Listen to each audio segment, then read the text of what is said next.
Fala pessoal, tudo bem? Tá começando aqui mais um vídeo no canal. Dessa vez eu tô aqui para falar de Fluminense, fazer até uma coisa que eu faço pouco, né? Que é falar de Fluminense aqui, pelo que pareça.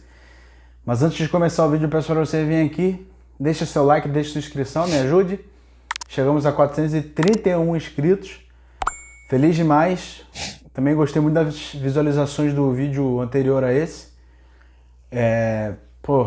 Só agradecer que esse tenha o dobro, o triplo, o quádruplo, que vocês continuem aqui comigo. Se inscreva no canal, muita gente assiste o vídeo e não é inscrito, então vê se você é inscrito aí. Deixe seu comentário aqui, comente o que você achar do vídeo, principalmente aqui falando do Fluminense, né? Qual a sua opinião sobre o vídeo, concorda, discorda, no final vocês vão ter mais noção do que falar, mas é isso, bora para mais um vídeo. Como eu disse, eu falo até pouco do Fluminense por aqui no canal, porque hoje tem muita gente boa falando sobre o Fluminense, acompanho bastante. Você que é tricolor, assiste e sabe de quem tá falando, Gabriel Amaral, Lessa, o pessoal do Jornada 1902, o próprio Ilan, que eu sou muito fã, inclusive, jornalista tricolor, um cara com uma carreira incrível na Globo, José Ilan. Esses são os caras que eu mais gosto. Consumo Netflix também. Um pouco menos hoje, mas tem bastante relevância ainda. E eu não sou... assim, muita gente pergunta, né, porque eu não falo muito de Fluminense. Teve gente até que já falou para eu meio que ser um tricolor, né, aqui nas redes, para falar mais. Na verdade, só falar de Fluminense. Não é o que eu quero, porque primeiro eu não sou um cara que tem tantas informações assim do Fluminense. Eu acho que isso é fundamental para quem só fala de um clube, né, ou de uma seleção, né? Enfim, que tenha só uma coisa, um foco. E então assim, o intuito desse canal aqui foi sempre trazer análise, né? Por isso que até Gabriel Carneiro Análise, que inclusive eu vou trocar o nome, se tiver sugestão me mande aí. E realmente surgiu nessa necessidade, porque eu sempre gostei muito como tal time joga, por que joga assim, por que faz isso, como ganha os jogos, como ganha o campeonato, como ganhou. E nisso eu sempre procurava análise tática no YouTube, aqui no YouTube, em outras plataformas, e sempre via poucas coisas sobre. Aí daí eu comecei a fazer análise tática e daí que eu comecei a me interessar e por isso surgiu esse canal. Então, para quem pergunta às vezes, fala mais sobre, vou falar mais, mas não vou ser o Gabriel tricolor aqui. Eu sou o Gabriel jornalista que falo sobre diversos assuntos e diversas modalidades. E por falar nisso, vou falar hoje do Fluminense, o que está acontecendo, né? Quais são as razões, porque o time tem jogado tão mal, porque não tem conseguido os resultados. Eu acho que o ano tem sido muito ruim até aqui, principalmente se a gente olha para trás, em 2022, 2023. E o 2022 é melhor do que o 2023 em termos de jogar, apesar de 2023 ter tido os títulos. Claro que isso não é uma pergunta fácil de responder, jamais, eu nunca venho aqui com algo fácil. E uma coisa que eu concordo com o Fernando Diniz é que às vezes a gente tenta suavizar ou simplificar coisas que são muito difíceis e que tem várias respostas, como eu posso dizer, várias coisas acontecendo, né? Então é isso que eu vou falar. Separei basicamente 3 coisas aqui que podem estar acontecendo. Primeiro, o porquê do Fluminense estar ruim, estar num momento complicado. Acho que perdeu peças que faziam sentido no estilo de jogo da equipe. O Fluminense joga diferente, isso acho que é nítido, um time que tem bastante posse e é um time que tem dificuldade em correr para trás em certos momentos. E por isso a perda do Nino, o cara que a gente tanto fala e que a mídia tricolor tanto fala, é fundamental nesse quesito, muito pela sua característica e qualidade. Por que eu falo característica e qualidade? Porque ele tem a característica não só de sair jogando, e essa qualidade de sair jogando, que realmente é muito bom, mas uma coisa que acontecia muito no Fluminense é quando o Nino estava apertado, ele saía carregando a bola. Ele saía igual o Lúcio na Copa de 2010 para mais antigos, pegava a bola e saía e levava até o volante no meio campo, até o atacante e tal. Então o Nino tinha essa característica de desafogar o time, e isso é muito importante. Também perdeu o André por lesão, esse mais recentemente, né? Não dá para botar aqui igual o Nino desde o final do ano passado, início desse ano. esse foi mais recente, inclusive já estava ruim com ele. O André aí vai ficar uns 2 meses fora. E assim, nesse sentido do André, um pouco menos, como eu falei, já estava jogando mal, mas é esse cara também que sai da pressão com a bola de forma incrível, além de sair jogando, a qualidade e essa condução de bola, a proteção na bola, o cara realmente, inclusive é um ponto até negativo também que eu trago dele. Vou fazer um vídeo daqui a pouco sobre ele, então não vou dar esse spoiler aqui não. O segundo ponto, pilares do time em baixa. Aqui eu coloco o Nino e o André, né? O Nino já saiu, o André machucado, como eu disse, mas tem o Arias também. Por que eu destaco esses três? E cada um em uma parte do jogo, digamos assim, o Nino na defesa, o André no meio, o Arias mais no ataque meio ali. Vou falar do Nino, já falei, saída de bola, condução, o André a mesma coisa, proteção, segurança na saída de bola, condução também, sair de zona de perigo carregando a bola, muito bom. O cara que chega na frente, apesar de não fazer muito gol, mas chega na frente também, tenta ajudar na criação. E o Arias, para mim, é um dos pilares que ainda está jogando, nesse momento, inclusive, não está machucado, tem jogado mal, teve uma queda, tem tido uma queda de nível, não sei se por cansaço, mas é esse cara que conduz muito a bola e sempre quando você vê um Fluminense bem, você vê um Arias e principalmente o Ganso também muito bem, porque são caras, o Ganso é o cara que dita o ritmo e o Arias o motorzinho do time, uma hora na direita, uma hora na esquerda. E isso tem feito muita falta ao Fluminense, essa mobilidade do Arias, muito pela entrada do Marquinhos, não que o Marquinhos tenha feito o Arias cair de produção, mas de fato ter tirado o Arias da direita e essa circulação dele, de certa forma, prejudicou um pouco o Fluminense. Então é isso, o Arias me parece cansado, assim como o Cano também, que a bola não chega, eu vejo muita gente criticando o Cano, o Cano tá morto, a idade pesou. Eu não sei se de fato é isso, ele teve uma lesão importante no joelho, né, uma inflamação no joelho que realmente incomoda bastante, e ele já tem uma idade boa, e a bola também não tem chegado no Cano. É verdade que ele tá voltando muito, mas também é outra verdade que ele já fazia isso em 2022, 2023. Só que o que acontece é que nas derrotas a gente na verdade tem um olhar mais crítico para tentar descobrir o que está acontecendo. E a gente tem visto o Cano realmente voltando mais. Mas ele já voltava também bem em 2022, 2023, a diferença é que a bola chegava e ele também fazia os gols. Falando das lesões, é difícil pedir um time continuidade, pedir um time entrosamento de certa forma, jogo, com tantas lesões, com tantos jogadores indo e saindo do departamento médico, sendo as mais diversas lesões que o Fluminense tem tido. Ao todo, geralmente tem tido 7 desfalques, claro que tem desfalques pontuais, igual o Ganso contra o jogo contra o São Paulo, ficou fora porque estava suspenso, mas tem lesões sérias de ligamento, como o Lelê, o André agora também, lesão no ligamento, não chega a ser uma ruptura, né? Igual foi do Lelê, mas foi uma lesão. Então a gente tem sido basicamente 7 desfalques. O elenco ele é envelhecido, isso de certa forma faz com que os jogadores tenham mais problemas ou tenham mais cautela.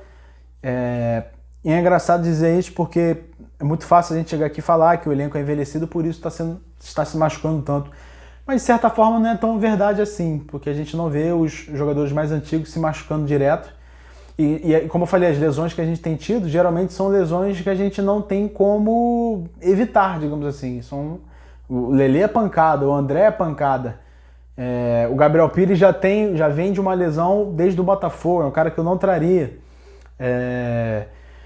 Então sim, são jogadores que tiveram, no caso do Gabriel já vem com lesão, e o André e o Lelê são jovens e são pancadas. Então eu acho que isso também é um pouco de falácia, apesar de eu não ser um grande fã da montagem do elenco que foi feita. O momento é péssimo, o resultado é péssimo. Estamos fazendo partidas horrorosas, partidas muito ruins. Às vezes a gente tem um resultado ao nosso favor, às vezes não. Principalmente agora nos últimos jogos é fácil destacar contra o Colo-Colo e contra o São Paulo. Contra o Colo-Colo a gente foi péssimo, o time não jogou nada, teve mais sorte do que juízo, como a gente gosta de dizer, e saiu com 1-0 no placar. E contra o São Paulo jogou um pouco melhor do que o Colo-Colo, porque também nada seria pior do que o Colo-Colo, e perdeu. Então a gente tem tido problema no resultado e no jogo. Isso é importante frisar aqui. E é por isso a necessidade desse vídeo. Para mim falar com você, torcedor do Fluminense, ou você que gosta, que acompanha futebol, que a gente tem que falar de futebol mesmo, de bola rolando. Porque resultado não precisa estar aqui. O Fluminense ganha o jogo, o Fluminense perde, eu venho aqui, ó, o Fluminense perdeu, o Fluminense ganhou. O Botafogo ganhou, o Botafogo perdeu, o Flamengo ganhou, o Flamengo perdeu. Vasco ganhou, o Vasco perdeu. Não precisa de alguém estar aqui analisar para vocês ou tentar desenrolar esse assunto. Mas eu prefiro falar de futebol jogado e te falar que tem sido complicado, até em 2023, porque o título e as vitórias enganam bastante, né?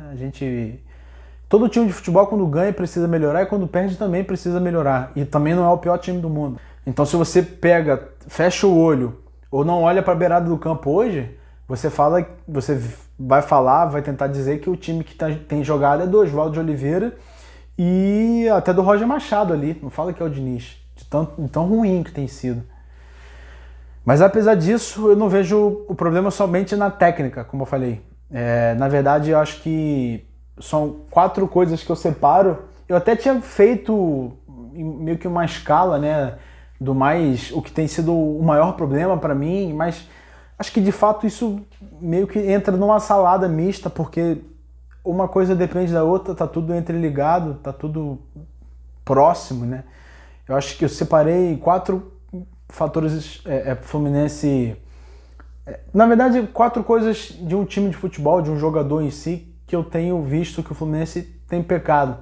No caso, o fator psicológico, o técnico, o físico e o tático. Eu tinha colocado que o psicológico era o pior, talvez até seja. Acho que vai depender muito do olhar que você tiver, porque o Fluminense, quando sofre o gol, ele desmorona. Isso a gente vê em todos os jogos, e um exemplo muito forte disso é que a gente saiu do Brasileirão até agora, jogamos as 6 rodadas, todos os jogos a gente saiu na frente, o Fluminense ou empatou ou levou a virada.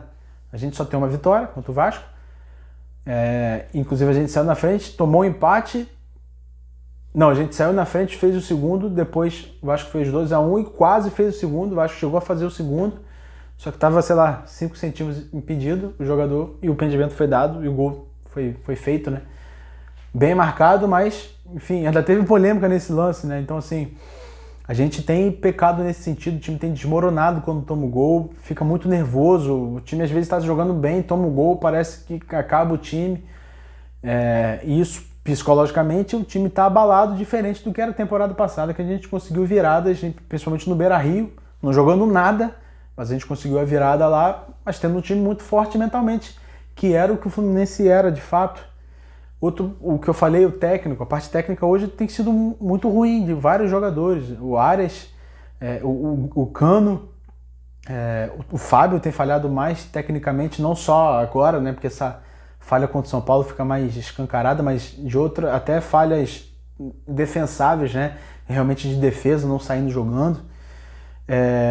O físico eu acho que tem cobrado bastante, principalmente por a gente ter ido ao Mundial de Clubes, assim como foi o Flamengo ano passado. Teve a temporada muito prejudicada, eu acho que isso, se a gente parar, até fazer um estudo, é interessante fazer isso, porque a temporada do Flamengo ano passado também teve isso. Em vários momentos eu vi a torcida reclamando que os jogadores estavam mal fisicamente, não ia, entendeu? E eu acho que o Fluminense também tem passado por isso.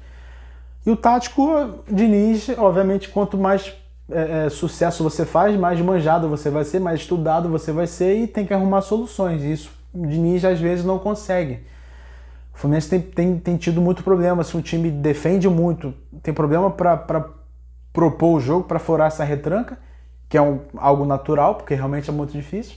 E se o time marca muito em cima, ele também tem muito problema, porque ele tem problema na saída de bola. Então é um time que...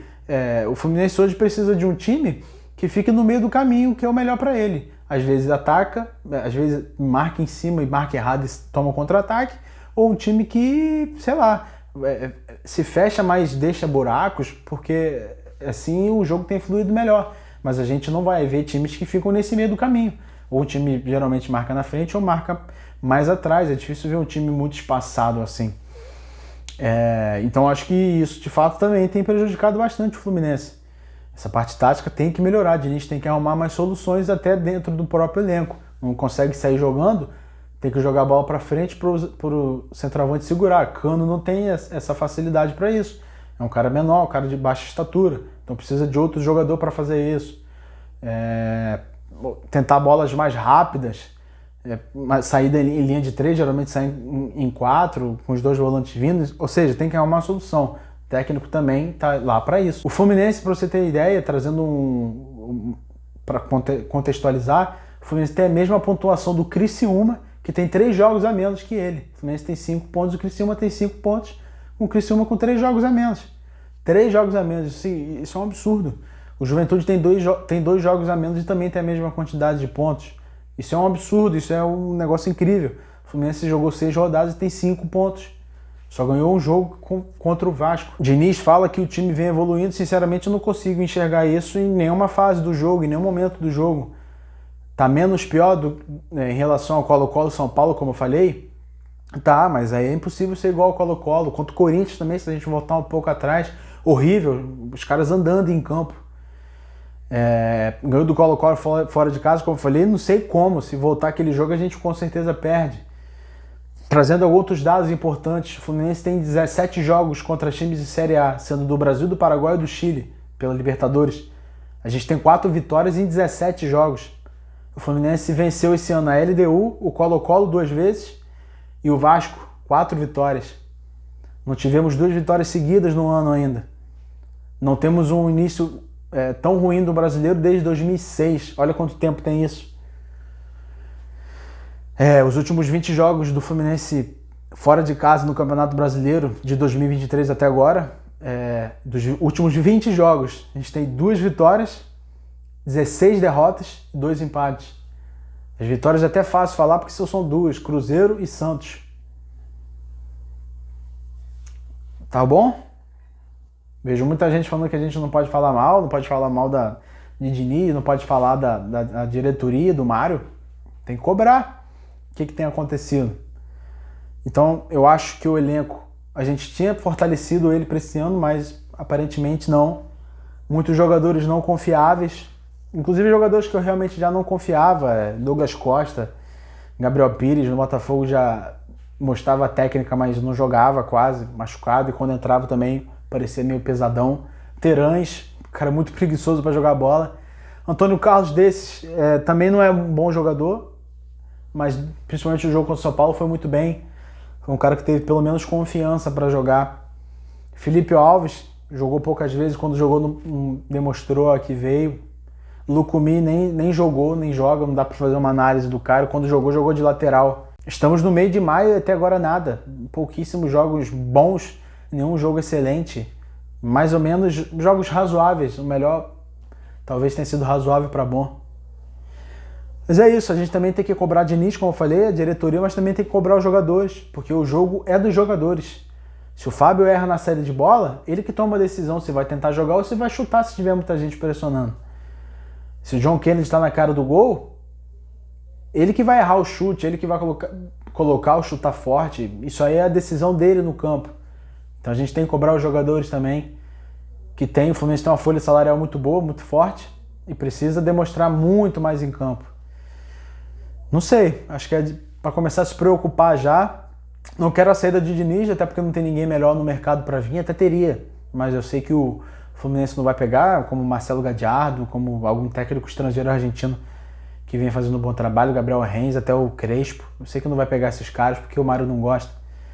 Mas diz aí, você acredita no Fluminense? Acredita numa virada de chave? Acredita que pode melhorar? Deixa aqui nos comentários.